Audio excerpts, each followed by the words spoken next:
Você daria passe livre para um amigo dentro da sua casa? Depois dos cultos, olha, vamos para casa, irmão, para a gente fazer ali as nossas refeições, né? Ou mesmo no dia de domingo, vamos lá comer uma macarronada, um frango assado.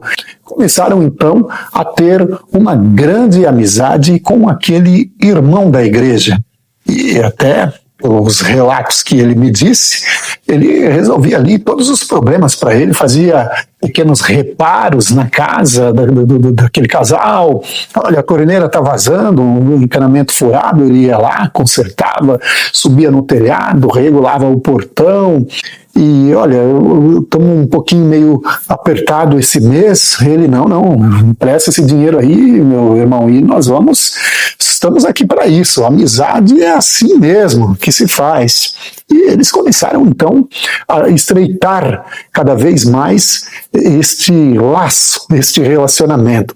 Segundo o que este jovem me contou na conversa, e eu sempre uso essa história quando eu preciso dar um exemplo sobre esses relacionamentos que têm muita afinidade, quando você traz as pessoas muito próximo ali da sua intimidade, as pessoas entram dentro do quarto do casal, as pessoas, no caso deste homem, ele, segundo o relato, ele ia lá, abria a panela, nossa, mas que arroz cheiroso, abria a geladeira e olha, a coisa tá boa, hein?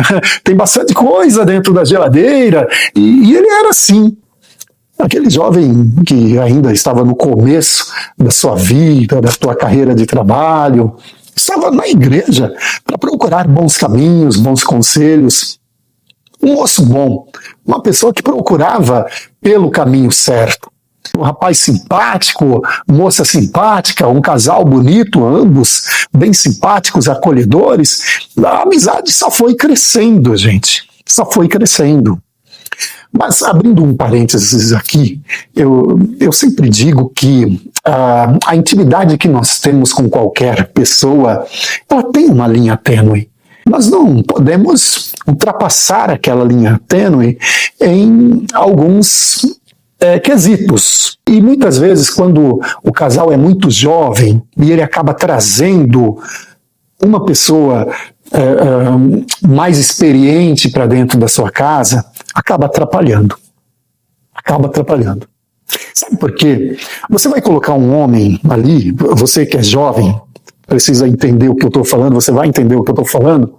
Às vezes você traz um homem só porque você acha ele bacana, ele é da igreja, ele é uma pessoa confiável, é servo de Deus, mas ele é homem, viu, gente?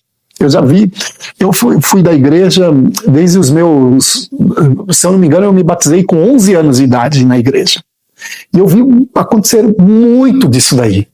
Então, você traz uma pessoa para dentro da sua casa, e aí o que acontece? Você começa a ter conflitos com a tua esposa, você começa a ter problemas com o teu marido, isso pode acontecer com mulher, com homem, ou o ataque pode ser de ambos os lados, não tem problema. O desequilíbrio está aí. E aí, aquela pessoa tão experiente, quando começa a abordar, ela começa a ouvir, ela começa a ver o comportamento do seu casal, mais cedo ou mais tarde, você vai procurar ajuda, auxílio. E aí começaram, né? Olha, nós temos o nosso irmão aqui, que sempre está conosco, então vamos perguntar para ele o que ele acha. Vamos perguntar para ele, que ele vai nos ajudar de certa forma. E aí, gente, é onde começou a acontecer o aconselhamento tendencioso. Aquele irmão Maravilha, ele começou a falar para a moça, né? Ele dava o conselho ali para o casal, quando os dois estavam juntos, mas quando ele estava próximo da moça, ele começava a falar do rapaz e nas palavras dele, ele se posicionava como um homem perfeito. Olha, ele agiu dessa maneira, mas eu jamais agiria assim. Você é uma mulher que deve ser respeitada, ele não está enxergando isso ou aquilo em você, ele deveria... E começou tendenciosamente a fazer a cabeça da moça e também perto do moço ele dava uma que ele estava ajudando. E o moço cada vez contava mais histórias e problemas.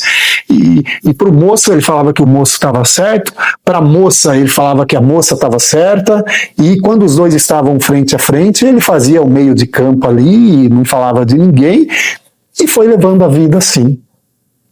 Até que um dia, esse rapaz, ele precisou estar na sua casa num momento assim, inesperado, principalmente pela tua esposa.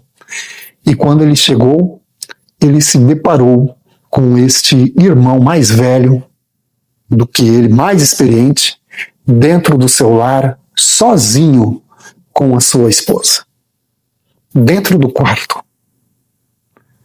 Então, ele ficou muito chateado, partiu para cima desse senhor, machucando aquele senhor, e aquele senhor acabou fugindo, a vizinhança toda viu, e isso segundo relatos que eu ouvi daquele rapaz que estava me contando a história quando nós estávamos neste assunto. Então não pode ficar confiando só porque está dentro da igreja. Eu já vi, eu estou contando uma história que um rapaz me contou do irmão Maravilha, mas eu mesmo já verifiquei, já fiquei sabendo, já conversei com pessoas que eram vítimas. Eu estava aqui, o irmão fulano de tal começou a me dar conselho, começou a me ajudar, e de repente, às vezes, ou fugiu com a mulher do cara. As pessoas precisam abrir os olhos para essas situações. Às vezes pode não cantar a mulher ou o marido, às vezes o problema não é esse, mas o fator principal aqui é que liberdade você dá para outras pessoas estarem dentro da sua casa.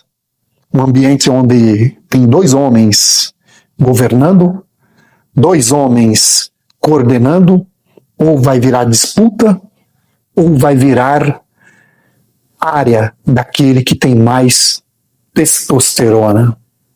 Isso serve para mulheres também. Comenta aqui o que você acha dessa história, se você concorda com o que eu estou falando, ou se você já ouviu alguma história ou presenciou alguma história como essa. Gostaria que você se inscrevesse nesse canal, curtisse esse vídeo, compartilhasse, para que nós pudéssemos aí bater um papo aí durante a semana e falarmos sobre as histórias na vida. Um forte abraço para você, fique com Deus e até uma próxima, se Deus quiser. Tchau, tchau!